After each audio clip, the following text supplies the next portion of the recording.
दर्शक बंधु आप सीधा सड़क देखिपे आम आज गुरुक्षेत्र में अच्छु गुरुक्षेत्र में अनेक घटना घटे बोलिकी प्रचार प्रसार होम पाखे शारदा बाबा जोड़ी सीधा सड़क बाबा पाखर कथा कौन सब ये क्षेत्र घट कौन सब कथा चली जे बछा बछी हे गुरुक्षेत्र में परीक्षा देवे कौन से सब हम सीधा सड़क बाबा सहित कथा। जय जगन्नाथ। वर्तमान तो मीन शनि भोग होउची। महापुरुष लिखिं ब्रह्मकल्प मीन शनि पड़िले घर उत्पात तोते रामचंद्र मोहि कहूअछि सत्य। मीन शनि रे कौन कौन घटिबा ता मध्य कहिबा। ये गुरुक्षेत्र रे कौन कौन गुप्त लीला मान सब अच्छी प्रघटित हेब ता मध्य कहिबा। एवं आहुरी गोटे कथा गुरुक्षेत्र रे आसीचे माने गुरुकृपा पर कहिबा। दर्शक बंधु शेष पर्यंत वीडियो देखिए।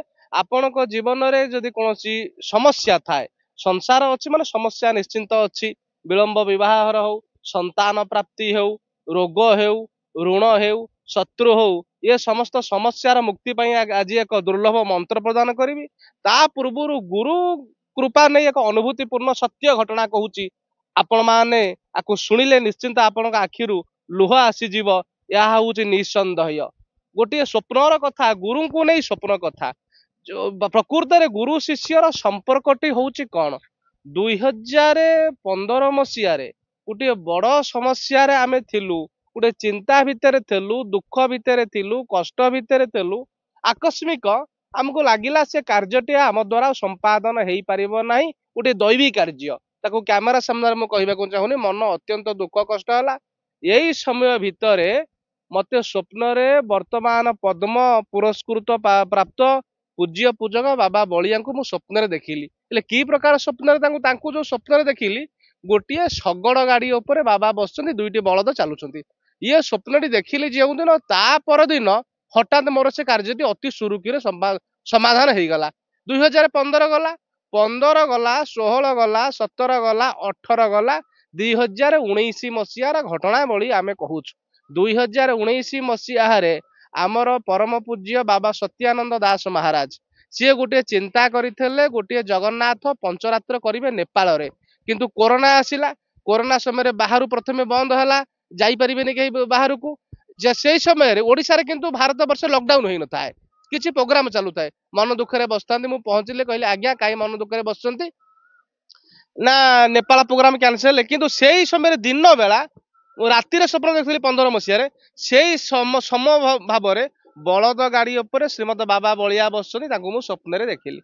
मुझे कहली बाबा आम नेमाल प्रोग्राम करिया। जहा नेमाल बाबाजी पृष्टि भाई अजय पृष्टि कर्ता बसी से 19 मसीह 5 दिन धरी जगन्नाथ पांचरात्र कार्यक्रम होता। दैनिक प्राय 1000 रु ऊर्ध्व लोक प्रसाद पाते। शेष दिन 5000 लोक पाखापाखि एकाठी थे। जो शेष दिन है मंचरे आमर महान साधक ओडिशार जड़े महापुरुष कहले अत्युक्ति हम ना ब्रह्मानंद सरस्वती महाराज आसीते। पूज्य सत्यानंद बाबा अन्य साधु सत मान देखिले जो जगन्नाथ बलभद्र सुभद्रा सुदर्शन विग्रह थुआई झिपी झिपी वर्षा सुदर्शन विग्रह एम तलू खसी पाला। ता 3 दिन बाद ओडिशा रे लॉकडाउन हो गला।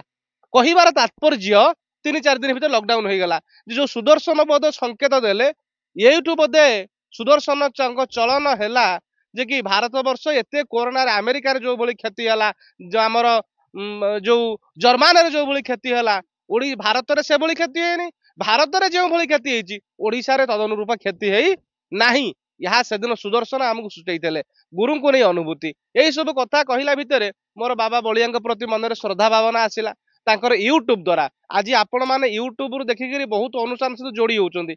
अनुभूति श्री जगन्नाथ मु देखे एवं अनुभूति श्री जगन्नाथ देखु देखु सी गोटे मंत्र थे कहले जो मंत्र जप करुले हठात बाबा निजे पड़गले। अंटा माड़ है, कोटी माड़ है, किंतु किसी कष्ट है नहीं। सी निजे अनुभूति कहले टाटा पाखे फेरुले, टाटा रही पड़ जाते सकालू सकालू मो मन में आसला से मंत्रटी बा जगन्नाथ कौन एक मंत्र मु बाबा बलिया प्राप्त करी। मन भितर थाए क्या कथा प्रकाश करे जाए। मुझे थर 4-5 थर जाइए सब फेरिकी आसे बाबा न था आश्रम मु शिशु अनंत पाखे प्रणाम करी पलि आसे। ये मन भितर से व्याकुलता धीरे धीरे बढ़ी क्या कहबार किसी आवश्यक ना। हठात किछि दिन तले जड़े अत्यंत माने लाल पोशाक पिंधि दाढ़ी थोड़ी अच्छी राम चिता करिसेंती भद्र व्यक्ति आसिले। शनिवार दिन आमर ब्रह्मदंड स्पर्श करने शह शह संख्यार भक्त मैंने आसती। ମୁଁ ଭାବିଲି ବୋଧେ ତାଙ୍କର କି ସମସ୍ୟା ଅଛି ସ୍ପର୍ଶ କରିବା ପାଇଁ ଆଇଛନ୍ତି। ଭିଡ଼ ଭିତରେ କିଛି ମୁଁ କହିପାରିଲିନି। ଯାଉ ସେ ମହାଶୟ ରହିଲେ, ସମସ୍ତେ ଗଲା ପରେ ମଧ୍ୟ ରହିଲି। ମୁଁ କହିଲି ଆଜ୍ଞା ପ୍ରସାଦ ପାଇବେ? ସେ କହିଲେ ପ୍ରସାଦ ପାଇବେନି, ମୁଁ ଟିକେ ଫଳ କଣ ଖାଇବି। ଯା ଆମେ ଟିକେ କଦଳୀ ଦେଲୁ, ସେ ଖାଇଲେ। ମୁଁ ତାହେଲେ ବାବା ଆଜି ରାତିରେ ଆପଣ ରହନ୍ତୁ। ହଁ ରହିଯିବି, ରହିଲେ। ତା ପରଦିନ ସକାଳକୁ ମୁଁ କହିଲି ଆପଣଙ୍କୁ ଛାଡ଼ିଦେଲେ ବାଲିକୁଦାରେ, ଆପଣ ବସରେ ପଳେଇ ଯିବେ, ମୁଁ ଯାଉଛି ନେଇକିରି ତାଙ୍କୁ। ସେ କହିଲେ ମୁଁ ବାବା ବଳିଆଙ୍କ ଶିଷ୍ୟ। ମୁଁ ଆଶ୍ଚର୍ଯ୍ୟ ହେଲି, ମୁଁ ଭଲ ଲାଗିଲା। ମୁଁ ତାର ଆଜି ତାର ଶିଶୁ ଅନନ୍ତା ଆମେ କେନ୍ଦ୍ରାପଡ଼ା ବଳଦେବ ଯୋଉ ଯିବୁ ଗଳାପୁର ଆଶ୍ରମକୁ ଯିବୁ, ତାହେଲେ ତାଙ୍କୁ ଟିକେ ବୁଝିଲେ ଆଶ୍ରମରେ କିଏ ଅଛନ୍ତି କି? ସେ ଫୋନ କଲେ ବାବା ଅଛନ୍ତି 11ଟା ଭିତରେ ଗଲେ ଦେଖା ହେଇପାରିବ। ଯାଉ ଆମେ ଏକ ମହାଇ 11ଟା ଭିତରେ ଆଶ୍ରମରେ ପହଞ୍ଚିଲୁ। ଆଶ୍ରମରେ ପହଞ୍ଚିଲା ପରେ ତାଙ୍କର ଯେ ଗୋପାଳ ଭାଇ ତାଙ୍କ ସେବକ ଅଛନ୍ତି କହିଲେ ତୁମେ ବାବାଙ୍କଠୁ ଗୋଟେ ମନ୍ତ୍ର ନେଇଯାଅ। ନା ଆମେ ଦର୍ଶନ କରି ଆସିଲୁ ତଳକୁ। ମୁଁ କହିଲି ବାବା ଗୋଟେ ପୁରୀରେ ଗୋଟେ ପ୍ରୋଗ୍ରାମ କରିବା କଥା, ଆପଣ ଟିକେ ଯିବେ ନା? ତୁମେ ଯେବେ ପ୍ରୋଗ୍ରାମ କରିବ ଗୋଟେ ସ୍ଥିର କରିବ, ମୁଁ ନିଶ୍ଚିନ୍ତ ଯିବି। ଏକାଥରେ ପ୍ରତିଶ୍ରୁତି ଦେଲେ। ମୋର ତାଙ୍କୁ ମନ୍ତ୍ରଟିଏ ପାଇବା ପାଇଁ ଇଚ୍ଛା ଅଛି। ତଳକୁ ଆସିଛି, ସେ ଗୋପାଳ ଭାଇ କହୁଛନ୍ତି ବାବାଙ୍କ ଠାରୁ ଗୋଟେ ମନ୍ତ୍ର ନଉନ। ମୁଁ କହିଲି କଣ ସେ ଜଗନ୍ନାଥ ମନ୍ତ୍ର ଦେବେ? ସେ ଚୁପ୍ ରହିଲେ, କହିଲେ ତାଙ୍କ ଇଚ୍ଛା ନା ଆଉ। ମୁଁ ହଉ ଚାଲ ଯିବା ମନ୍ତ୍ର ନବା। ଆମେ ଯାଇ ପହଞ୍ଚିଲୁ ଭକ୍ତିର ସହିତ ଏବଂ କୃପା ଶ୍ରଦ୍ଧା ସମର୍ପଣ ଭାବରେ। ଯାଉ ମତେ ସେଇ ଜଗନ୍ନାଥଙ୍କର ଯେଉଁ ମନ୍ତ୍ରଟି ମୁଁ ଚାହୁଁଥିଲି ସେଇ ମନ୍ତ୍ରଟି ମତେ ପ୍ରଦାନ କରିଦେଲେ। ମନ ବହୁତ ଖୁସି ହେଇଗଲା। ମନ୍ତ୍ର ପାଇ ସାରିଲା ପରେ ଆମେ ବଳଦେବଜୀଙ୍କ ପାଖରେ ଆସିଲୁ। ବଳଦେବଜୀଙ୍କୁ ଦର୍ଶନ କଲା ପରେ କରିସାରିଲୁ। ସେ ବଳଦେବଜୀଙ୍କୁ ତୁଳସୀ ଚଢେଇଲୁ ଏବଂ ତା କିଛି ଦିନ ପରେ ଆମେ ବିଗତ କିଛି ଦିନ ଜଗନ୍ନାଥ ମନ୍ଦିରକୁ ସବୁବେଳେ ଯାଉଛୁ 2-3 ମାସ ଧରି। ମହାପ୍ରଭୁଙ୍କ ନାଭିରେ ଚନ୍ଦନ, ଦୈନିକ ଚନ୍ଦନ ଲାଗି ହୁଏ। ଯୋଉ ସେବାୟତଙ୍କ ପାଳି ଥିବ ରାତିରେ ସେ ଚନ୍ଦନ ଲଗେଇବେ। ହେଲେ ଆମେ ମନ୍ଦିରରୁ ଚନ୍ଦନ ପାଇଛୁ। ଆମର ଇଚ୍ଛା ଯୋଉ ପଣ୍ଡା ଲଗେଇକିରି ପୂଜା ପଣ୍ଡା ସାମନ୍ତ ଚନ୍ଦନଟି ଲଗେଇକିରି ଆଣିକିରି ଆସୁଥିବେ ତାଙ୍କରି ହାତରୁ ପାଇବା ଦରକାର। କିନ୍ତୁ ମତେ ସେଇ ମନ୍ତ୍ର ପାଇଲା ପରେ ସେବାୟତ କହିଲେ ଆରେ ପ୍ରକୃତ ଅରିଜିନାଲ ଚନ୍ଦନ ତମେ ପାଇବ ଯେତେବେଳେ ପୂଜା ପଣ୍ଡା ସାମନ୍ତ ରତ୍ନ ସିଂହାସନ ଉପରେ ବସି ଜଗନ୍ନାଥଙ୍କୁ ଚନ୍ଦନ ଲାଗି କରୁଥିବେ। ଚନ୍ଦନ ବଳି ଦେଲା ପରେ କିଛି ଚନ୍ଦନ ତାଙ୍କ କାନରେ ସେ ଖୋସି ଦେଇଥିବେ। ଯାହାର ପାଳିଥିବ ସେ କାନରୁ ଯିଏ ଦବ ସେ ଜାଣିବ ସେ ଅରିଜିନାଲ ଚନ୍ଦନ। ମୁଁ ମଧ୍ୟ 2017-18 ମସିହା ଆଣିଥିଲି। ମନେ ପଡିଲା ଆରେ ପ୍ରକୃତ ଚନ୍ଦନ ନାଭି ଚନ୍ଦନ ମିଳିବ ବା ଅଙ୍ଗ ଲାଗି ଶ୍ରୀଅଙ୍ଗ ଲାଗି ଚନ୍ଦନ ମିଳିବ। ସେ ମନ୍ତ୍ରଟି ଯୋଉ ମତେ ବାବା ଦେଇଥିଲେ, ସେ ମନ୍ତ୍ରଟିକୁ ଗରୁଡ ସ୍ତମ୍ଭ ପଛରେ ଠିଆଇ ମୁଁ 108 ଥର ଆବୃତ କଲି, ଜପ କଲି, ଯାହା ପାଠ କଲି। ମନ୍ତ୍ର ପାଠ କଲା ପରେ ମୁଁ ଜଗନ୍ନାଥଙ୍କୁ ମାଗିଲି ମହାପ୍ରଭୁ ମତେ ଆଜି ଚନ୍ଦନ ଆପଣ ପ୍ରଦାନ କରନ୍ତୁ। ମୁଁ ଚନ୍ଦନ ଟିକେ ମାଗୁଛି, ଆଉ ମୁଁ କିଛି ମାଗୁନି। ଧନ ଜନ ଟଙ୍କା ପଇସା ସମ୍ମାନ ମତେ ଚନ୍ଦନ ମିଳୁ। ଏବଂ ମୋର ଗୋଟେ ବିଶ୍ୱାସ ଗୋଟେ ଗୁରୁ ମନ୍ତ୍ର ମତେ ପ୍ରାପ୍ତ ହେଇଛି। ତ ସେ ମନ୍ତ୍ରର ଉପରେ କଣ ଶକ୍ତି ଅଛି ମତେ ଦେଖିବାକୁ ପଡିବ। ତେଣୁ ଏଇ ଯାହା ହଉ ଗୁରୁ କୃପା କିଭଳି ହୁଏ। ଆମେ ଯାଇକିରି ସେଇ ପର ସମୟରେ ସାହାଣ ମେଲା ହେଇଛି। ଆମେ ଭିତର ଘାଟ ପାଖକୁ ଯାଇଛୁ। ଭିତର ଘାଟର ବାମ ପାର୍ଶ୍ୱରେ ଛିଡା ହେଇଛୁ। ଜଣେ ସେବାୟତ ଯୋଉ ପୂଜା ପଣ୍ଡା ଲଣ୍ଡା ହେଇଛନ୍ତି, ଚୁଟି ରଖିଛନ୍ତି, ଏମିତି ଭୋଗ ଡାଲା ଧରିଛନ୍ତି। ହୁଏତ ତାଙ୍କର କିଏ ଯାତ୍ରୀ ଆଇଥିଲେ। ସେଠି ପଛରେ କହୁଛନ୍ତି ଉଠ ଉଠ ଉଠ। ଆମେ ଅନେଇ ଦେଲୁ। ତାପରେ କିଛି ସମୟ ପରେ ସେ ପଜା ପଣ୍ଡା ଏମିତି ଟିକେ ବୁଲିଗଲେ। ବୁଲିଗଲେ ଆମ ପଟୁ ତ ପଛପଟ ହେଇଗଲେ। ତା କାନରେ ଚନ୍ଦନ ଟେଳାଏ ଥୁଆ ହେଇଛି। ମୁଁ ଦେଖିଲି। ମୁଁ ସାଙ୍ଗେ ସାଙ୍ଗେ ପଳେଇ ମୁଁ ଗୋସେଇ ମାରି ଟିକେ ଚନ୍ଦନ ଦିଅନ୍ତୁ। ଯାହା ସାଙ୍ଗେ ସାଙ୍ଗେ ଚନ୍ଦନ ଖୋଲି ମତେ ତେଳାଏ ଚନ୍ଦନ ସିଏ ମତେ ପ୍ରଦାନ କରିଦେଲେ। ଚନ୍ଦନ ପାଇଗଲି। ତେଣୁ ଏଇ ଗୋଟିଏ କଥା, ଗୁରୁଦତ୍ତ ବୀଜ ମନ୍ତ୍ର ବଳରେ ମନୁଷ୍ୟ ଅବଶ୍ୟ ଜଗତକୁ କରିପାରେ ବଶ୍ୟ। ତେଣୁ ମହାପ୍ରଭୁ ଏଠି ଗୋଟିଏ କଥା ମୁଁ ଯାହାକୁ ଶିବକଳ୍ପରେ ପଢିଥିଲି, ଖାଲି ପଢିଲେ ହବ ନାହିଁ, ସେ ପଦ ସମ୍ପୂର୍ଣ୍ଣ ମନେ ପଡୁନାହିଁ। ଇନ୍ଦ୍ର ପ୍ରସ୍ଥ ମଧ୍ୟରେ ଲୀଳା ଚହଟିବ ଶିଶୁ ଅନନ୍ତରେ ପାଳି, ଚଗଲା ବଳିଆ ମନକୁ ନଯିବ ହସି ମାରୁଥିବ ତାଳି। କହିଲେ ସେ ପଦ ଫେରେ କହିଛନ୍ତି, ମନେ ପଡୁନି ସେ ପଦଟା। କହିଲେ ମୋ ଠାରୁ ବଳିଆ ହଉଛି ସହର୍ଷ ଗୁଣେ, ସିଏ ବଡ ନଟା କୁଟା ନୀତି ଜାଣେ, ଅତି ବାଳକ ସ୍ୱଭାବ, ସିଏ ମୋ ଠାରୁ ସହର୍ଷ ଗୁଣେ। ଜଗନ୍ନାଥ କହୁଛନ୍ତି ଅଚ୍ୟୁତଙ୍କୁ ବଳିଆ ଏଭଳି ଏକ ଭକ୍ତ ଯିଏ ମୋ ଠାରୁ ମଧ୍ୟ ସହର୍ଷ ଗୁଣେ। ଯା ତାଙ୍କ ଶ୍ରୀମୁଖରୁ ବୀଜ ମନ୍ତ୍ରଟି ପାଇଲା ପରେ ଜଗନ୍ନାଥଙ୍କୁ ଗରୁଡ଼ ସ୍ତମ୍ଭ ଜଣେଇଲା ପରେ ଜଗନ୍ନାଥ ମହାପ୍ରଭୁ ଆମକୁ ଚନ୍ଦନ ପ୍ରାପ୍ତ କରେଇଲେ। ମହାପ୍ରଭୁ ଦେଲେ ଚନ୍ଦନ। ତାଙ୍କର କାନ ନାହିଁ। ମୁଁ ମନେ ମନେ ଭାବୁଛି ଠାକୁରଙ୍କ ତ କାନ ନାହିଁ, ମୁଁ ମାଗିଲେ କୋଉଠି ସେ ଶୁଣିପାରିବେ। କିନ୍ତୁ ସେଇ ଚନ୍ଦନଟି ସେଇ ପୂଜା ପଣ୍ଡାଙ୍କ କାନରୁ ମିଳିଲା। ଗତକାଲି ମଧ୍ୟ ଯାଇଥିଲି ପୁରୀ, ଚାହାଣ ମେଲା ଦର୍ଶନ କଲି। କାହିଁ ସେମିତି ପୂଜା ପଣ୍ଡା କେହି ହାବୁଡେ ଆସିଲେନି କି ତାଙ୍କ କାନରେ ମୁଁ ଚନ୍ଦନ ଦେଖିଲିନି, କାରଣ ଚନ୍ଦନ ଲାଗି ହେଇନଥିଲା। ସେଦିନର ଯୋଉ ଅନୁଭୂତି ଏବେ ମିଳିଲା। ତେଣୁ ଗୁରୁ କୃପା ଆଧ୍ୟାତ୍ମିକ ଜୀବନରେ ଅନୁଭବ ଜ୍ଞାନ ପ୍ରକାଶ ହୋଇ ଅନୁଭବ କର ସାର, ଭବିଷ୍ୟ ବିଚାର ଏଣିକି କହିବା ଜ୍ଞାନେ ନାହିଁ ଥଳ କୂଳ। ମିନଶନି ଭୋଗ ହଉ, ମିନଶନିରେ କଣ ହବ ଉତ୍ପାତ ହବ। ମତେ ତ ମିନଶନି ଭିତରେ ଗୁରୁ ମନ୍ତ୍ର ପ୍ରାପ୍ତ ହେଇଗଲା। ମାନେ ଶ୍ରୀମୁଖ ଯୋଉ ମନ୍ତ୍ରଟି ମୁଁ ଚାହୁଁଥିଲି ଜଗନ୍ନାଥ ମନ୍ତ୍ର, ଜଗନ୍ନାଥଙ୍କ ବୀଜ ମନ୍ତ୍ର ପ୍ରାପ୍ତ ହେଲା, ମହାପ୍ରଭୁଙ୍କର ଚନ୍ଦନ ମିଳିଲା।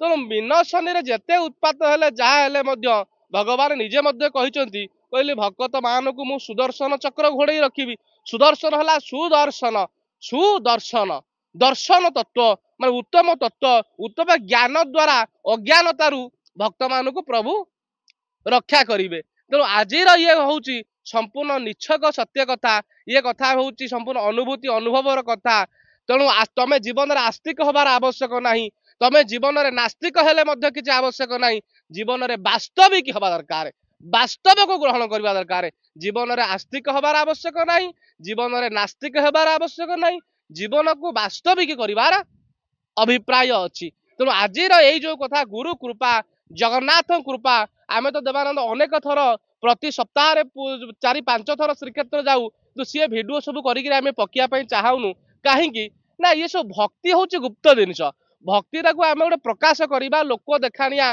धर्म कर्म 2.5 दिन तो ये जो कथा जिते कृपा है सी भक्त घर पारादीपी सी आसिले आम आश्रम गोटे दिन रहिले आम 5 थर फेरी आईचु 6 थर बेलू सी आसी पहुँचले तो सी गुरुंकर कृपा हेले से टाणिकी नेबे तमें आमे 5 थर खोजिया जाइलु 6 थर बेलू से कौन व्यक्ति आमको आसला जे कि सी आसी ना आम से जाई न न जाइले बाबा बलिया देखा पाई न देखा न पाई मंत्र भी पाई न ये हूँ सबुठारु सुंदर कथा आपर गुरु होउछंती कृष्ण गोटे कथा कह गुरु कृष्ण कृष्ण कृष्ण गुरु गुरु गुरु राम राम राम गुरु गुरु गुरु कृपा भितर आउरी गोटे अनुभव कथा हूँ कौन ना गुरु कृपा भितर ये देख चैनल सामने गोटे माला देखा जड़े भक्त जाइए वृंदावन माली मो आनी तुलसी माली जो थे राधा लिखाई जो थे राधा लिखाई ये मालाटा पिंधिला मते से मंत्रटी मिलला एवं गत काली मु पुरी जाइली तेणु जितेबाला मु पुरी जाए कि भक्त मानू नापी मुटिका जो मैंने जगन्नाथ को भल पाती से ही लोक मानू नेले आम आग्रह मत खुशी लगे कहीं जदि आमे देखे मो व्यक्तिगत कथा आम आश्रम को जब गोटाए लोक प्रचार प्रसार कर किसी लोक आने आम तो भल पाऊ जहाँ आम आश्रम कथा ये प्रचार प्रसार करुँच आम तो जगन्नाथ पाखु किसी लोक नहीं जाइए महाप्रभु भावे ये मो भक्त मान को आनबार सहायक हो मो मन में विश्वास भक्त को भगवान भल पाते आम तो भक्त नौ काली कई भक्त जुटिले सेमती जगन्नाथ प्राण भक्त तेणु ये मालाटी मु गाड़ी में था मुझे फेर ना पिंधा एला देखे से ना ये माला जेहेतु राधा नाटा लिखाई तो जगन्नाथ आमको निश्चिंत कृपा करेंगे काली बड़ सिंगार जो बड़ सिंगार ना महाप्रभुंर आम साहन मेला राति दर्शन करी काली दशमी आम फेरिलु आज पवित्र एकादशी रे ये गुरु क्षेत्र रे आसी पहुंची गुरु कृपा कथा को कहूचु ये हूँ जीवन कथा ये हूँ जीवन सारस्व कथा ये हूँ जीवन सार कथा कहले कहले करी कि व्रत करी कि जप कि रूपे होइबी भृत्य प्रभु पाद तले लोटी रही अच्छी कोटि तीर्थ व्रत फल ये जो ब्रह्मदंड आकु नहीं केते किए प्रकार वाद विवाद करी गोटे कथा मु कहिबी जे कि आमर ओलकणार जड़े अच्छा माने से गुड़िया लोक भोग भोग बिक्री करती ना तार मन पड़ुनी स्त्री शरीर 10-12 वर्ष धरी गोटे आत्मा प्रवेश करूला विभिन्न गुणी गाड़ी तंत्र मंत्र फेरी आसते ये ब्रह्मदंडर स्पर्श है सांगे सांगे स्पिरिट बाहरी पलैगला 12 वर्ष धरी लगी प्रेत छाड़ी पलैगला ये ब्रह्मदंड को धौत कर पानी पकईदे जार घर तैयारी होते ही पार न घर तैयारी जाए कहा घरे अशांति दूर हो जाए ब्रह्मदंड स्पर्श द्वारा अनेक रोगी माने भल होउचंती से माने तांको मुहरे मध्य कहउचंती ब्रह्मदंड स्पर्शर अनेक महात्म्य अच्छी माने जहाँ को आमे मोर निज हाथ भांगी थला ब्रह्मदंड द्वारा जोड़ी होता मोर किडनी रे यूरिया क्रिएटिनिन बढ़ीला ब्रह्मदंड द्वारा मध्य ठीक करा जाइतला तेणु एबे जड़े जो यही शनिवार आसते जड़े पुलिस अफसर आखि टीबी होता ब्रह्मदंड द्वारा स्पर्श भल होती एबे गोटे पिलार माने पित्तकोश स्टोन होता ब्रह्मदंड द्वारा तार भांगी गली पड़ी से कही बाइट दब ब्रह्मदंड द्वारा अनेक खाली रोग नाई अनेक ग्रह दोष कि बहुत पिलांकर स्मरण शक्ति कमी जाए माँ बापा मान आनती आश्रम को शनिवार दिन ब्रह्मदंड स्पर्श है से कहते आम पिलार स्मरण शक्ति वृद्धि होची चैनल माध्यम कहूँ कि लोक भी न हो तेणु केतबेले कहार हब कहार न हब ता निज उपर निर्भर करे तोहर भाव देखी नाब मु दियई सड़की जेमरे समस्त अर्पई मु तार समस्त बुझई ନିଜର ସମର୍ପଣ ଭଗବାନ ଗୀତାରେ କହିଛନ୍ତି ଯିଏ ମତେ ଯେଉଁଭଳି ଭଜନ ଭାବେ ମୁଁ ମଧ୍ୟ ତାକୁ ସେଇଭଳି ଭାବେ। ଆମ ଭାବନା ଅନୁସାରେ ଆମେ ଲାଭ ପାଇବା, ଏଥିରେ କିଛି ଗୋଟେ ମାନେ ଅଧିକା କଥା ନାହିଁ। ତେଣୁ ହେ ସଜ୍ଜନ, କହିବାର ତାତ୍ପର୍ଯ୍ୟ ବହୁତ କଥା ଜୀବନରେ ଅନୁଭୂତି ଅଛି, ଅନୁଭବ ମଧ୍ୟ ଅଛି। ଇଏ ଅନୁଭୂତି ଅନୁଭବକୁ ଯଦି ଆମେ ପାଥେୟ କରିବା ତାହେଲେ ଜୀବନରେ ଆମେ ନିଶ୍ଚିତ ଭାବରେ ଅଗ୍ରସର ହେବା। ଆଜି ଗୋଟେ ସୁନ୍ଦର କଥା କହୁଛି, ଆପଣ କୌଣସି ଘରୁ ବାହାରୁଛନ୍ତି, ଘରୁ ବାହାରିବା ସମୟରେ ଆପଣ ଯାହାଙ୍କୁ ଗୁରୁ ମାନିଛନ୍ତି ତ ଗୁରୁ ମାନିଛନ୍ତି, ତ ମିନିମମ୍ ସର୍ବନିମ୍ନ 7 ଜଣ ମହାପୁରୁଷଙ୍କୁ ପ୍ରଣାମ କରି ଘରୁ ବାହାରନ୍ତୁ। ଦେଖିବେ ଆପଣଙ୍କ ନ ହେଇପାରୁଥିବା କାର୍ଯ୍ୟଟି ଅତି ସୁରୁଖୁରୁରେ ହବ। ଆପଣ ସର୍ବସ୍ଥାନରେ ଜୟ ଲାଭ କରିବେ, ସର୍ବସ୍ଥାନରେ ଆପଣଙ୍କର ବିଜୟଶ୍ରୀ ହବ। ତେଣୁ ଗୁରୁ କୃପା ହଉଛି ଜୀବନରେ ସବୁଠାରୁ ବଡ କଥା। ଗୁରୁ କୃପା ଲୋକ ଅନ୍ଧାରେ ଆଲୋକ, ଗୁରୁ ମନ୍ତ୍ର ଶକ୍ତି ଅଶେଷ, କାଳ କାଳ କାଳ ଯାବସ। ତେଣୁ ଇଏ ଭିଡିଓଟିରେ ସମ୍ପୂର୍ଣ୍ଣ ସେ ଗୁରୁଙ୍କ କଥା କହିଛୁ, ଆଉ ଅଧିକ କଥା କିଛି ନାହିଁ। ଜୟ ଜଗନ୍ନାଥ, ଜୟ ଜଗନ୍ନାଥ, ଜୟ ଜଗନ୍ନାଥ। ଏବଂ ଇଏ ଭିଡିଓଟି ଯଦି ଭଲ ଲାଗେ, କେହି ଯଦି ବ୍ରହ୍ମଦଣ୍ଡ ସ୍ପର୍ଶ, ଆମ ତ ଅନେକ ଭିଡିଓ ହେଇଛି ଏଇ ଦେବାନନ୍ଦ ଚ୍ୟାନେଲ ମାଧ୍ୟମରେ, କିଏ ଯଦି ବ୍ରହ୍ମଦଣ୍ଡ ସ୍ପର୍ଶ କରିବା ପାଇଁ ଚାହାନ୍ତି ବା ନିଜର କୌଣସି ସମସ୍ୟା ଥାଏ ଆମଠାରୁ ସମାଧାନର ସୂତ୍ର ବୁଝିବା ପାଇଁ ଚାହାନ୍ତି, ତାହେଲେ ଆମର ହ୍ୱାଟ୍ସଆପ ନମ୍ବରଟି କହୁଛୁ 9668697827 9668697827। ଏଇ ହ୍ୱାଟ୍ସଆପ ନମ୍ବରରେ ମେସେଜ କରିପାରନ୍ତି ବା କୌଣସି ଶନିବାର ଦିନ ଆସି ସକାଳୁ 6ଟାରୁ 9 ଘଟିକା ଭିତରେ ଆଶ୍ରମରେ ଦେଖା କରିପାରନ୍ତି। ଜୟ ଜଗନ୍ନାଥ, ଜୟ ଜଗନ୍ନାଥ, ଜୟ ଜଗନ୍ନାଥ। ବାବା ଆପଣଙ୍କୁ ବହୁତ ବହୁତ ଧନ୍ୟବାଦ। ଦର୍ଶକ ବନ୍ଧୁ, ଆଜିର ଅଧ୍ୟାୟକୁ ଏଇଠି ବିରାମ ଦେଉଛୁ, ଆଉ ଏକ ନୂତନ ଅଧ୍ୟାୟରେ ଆପଣଙ୍କ ସହିତ ସାକ୍ଷାତ ହେବ। ସେ ପର୍ଯ୍ୟନ୍ତ ରହୁଛୁ। ଜୟ ଶ୍ରୀ ଜଗନ୍ନାଥ, ଜୟ ପଞ୍ଚସଖା।